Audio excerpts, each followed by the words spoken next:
দর্শক, আপনার কি লাইফ পার্টনার বা জীবন সঙ্গী খুঁজতেছেন? তাহলে কিন্তু ভিডিওটি আপনার জন্য। হ্যাঁ, দেখেন, আমি আপনাকে জীবন সঙ্গী তো দিতে পারবো না, কিন্তু একটা আইডিয়া দিতে পারবো। তাই সম্পূর্ণ ভিডিওটি কিন্তু আপনারা কন্টিনিউ করবেন। হ্যাঁ দর্শক, ফেসবুকে স্ক্রলিং করতে একটা ভিডিও পেলাম, যে ভিডিওটি দেখে সত্যি আমার কাছে অনেকটাই ভালো লাগলো। হ্যাঁ, আমি আশা করবো হয়তো বা ভিডিওটি আপনার কাছেও ভালো লাগবে। আসেন ভিডিওটি আমরা আগে দেখি, এরপর কিন্তু আমরা বিস্তারিত আলোচনা করবো ইনশাআল্লাহ। সঙ্গে থাকবেন। والضحى والليل إذا سجى ما ودعك ربك وما قلى وللآخرة خير لك من الأولى ولسوف يعطيك ربك فترضى ألم يجدك يتيما فآوى ووجدك ضالا فهدى ووجدك عائلا فأغنى فأما اليتيم فلا تقهر।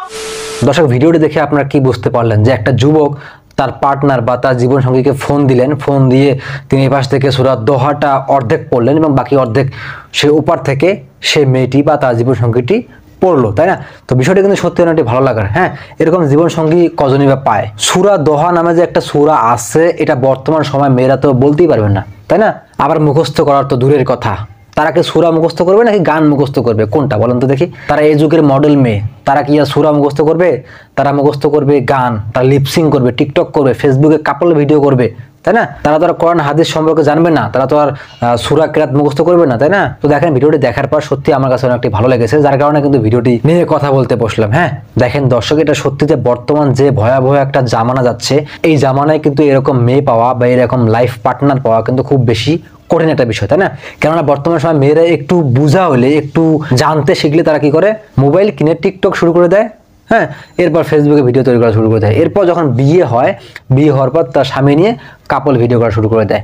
দেখছেন বর্তমান অবস্থা? তবে এখানে যে মেয়েদের একার দোষ এটা কিন্তু না, ঠিক আছে?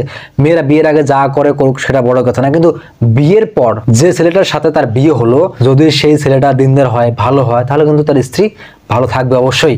বর্তমান সময় তো প্রত্যেকটা ছেলেই তো আজেবাজে কাজ করতে ব্যস্ত, তাই না? দেখেন বর্তমান সময়, দেখেন আপনারা ভালো করে খেয়াল করেন, দেখেন যে ছেলেগুলা বিয়ের বয়সে ঠিকমতো হয় নাই, সেই ছেলেগুলা বিয়ে করে ফেসবুকে কাপল ব্লগস তৈরি করতেছে। এটা একটা বিজনেস হয়ে দাঁড়িয়েছে, বউ ব্যবসা, কাপল ব্লগস। এই কাপল ব্লগস বর্তমান সময়ে মহামারী আকার ধারণ করেছে। সবাই বিয়ে করতেছে এবং তার লাইফ পার্টনার বা তার বউকে নিয়ে কাপল ব্লগস করতেছে। আর কাপল ব্লগস এর মধ্যে মেয়েরা যে পোশাকগুলো পরতেছে বা পরে, এগুলো দেখে বর্তমান সময় যুবকরা কিন্তু আর কমে যায় না, ওই ফেসবুকে সার্চ দিয়ে দেখে নেয়, ঠিক আছে? যাই হোক, মাইন্ড করেন না, বাস্তব কথাটাই বললাম। তবে দর্শক, আমি একটি কথা খুব বেশি ভাবি, সেটি হলো যে যারা এই ধরনের কাপল ব্লগসগুলো করতেছে, যারা এই ধরনের কাপল ব্লগসের নামে ভণ্ডামি নষ্টামিগুলো করতেছে, তাদের বাবা মা কি দেখে না এগুলো ভিডিও? তাদের বাবা মা কি কখনো বাধা দেয় না যে এই ধরনের কাজগুলো করা হারাম বা ঠিক না? এই যে আজেবাজে পোশাকগুলো পরে স্বামী স্ত্রী খুনসুটিগুলা, যেগুলো একদম আড়ালে করা উচিত, এগুলো না জায়েজ না, এগুলো জায়েজ। স্বামী স্ত্রী খুনসুটি করবে, এটা জায়েজ।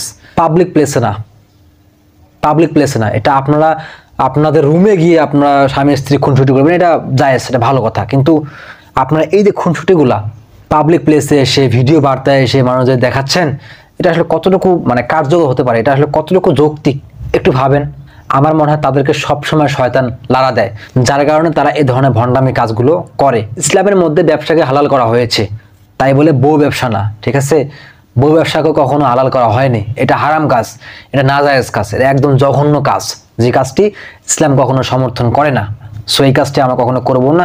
আল্লাহ আমাদেরকে হেদায়েত দান করুন এবং সঠিক বুঝ দান করুন, আমিন। তো দর্শক শ্রোতা, আমি ফেসবুকে স্ক্রলিং করতে এই ভিডিওটি পেলাম, যে ভিডিওটি দেখে সত্যি আমার কাছে অনেকটি ভালো লেগেছে, যার কারণে ভাবলাম যে এই বিষয়ে বেশ কিছু কথা বলার চেষ্টা করি, তাই তো অনেকগুলো কথা বলে ফেললাম। হ্যাঁ, তো ভিডিওটি দেখার পর আপনার কাছে কতটুকু ভালো লেগেছে অবশ্যই কিন্তু আপনাদের মতামতটি কমেন্ট করে জানাবেন।